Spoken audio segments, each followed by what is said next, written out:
Hey guys, it's Mr. Hodge here. I just wanted to go over our MyMCPS Classroom. This is our home page. On the left here, you have a number of tabs in order to be able to navigate. If you scroll down, of course, we have our three main tabs: About the Teacher, Class Resources, and Learning Modules. Under Class Resources, I've put a number of resources for you, including the entire student workbook. This is the one we're currently on. I will update it when we go on to our next ones. The LearnZillion Family Resources is another good place to go, as well as the Math 6 glossary, both digitally and in PDF form. There's some graph paper here in case you need it. You can print it out, as well as a schedule for Mr. Hodge, because I'm in different classrooms at different points of the day. I've uploaded some videos, this one included. I've also uploaded some notes both in slide form as well as in PDF form or handwritten.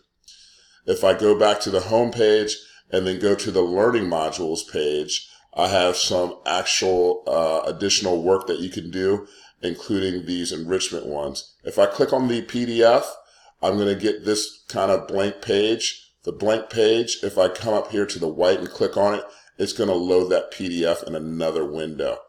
Last but not least, I wanted to go over on the left here. You can click on LearnZillion. You want to go ahead and go over to the Student tab, of course.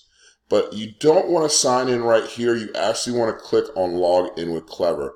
That will allow you access to the site and you can see everything digitally. Thanks and have a good one.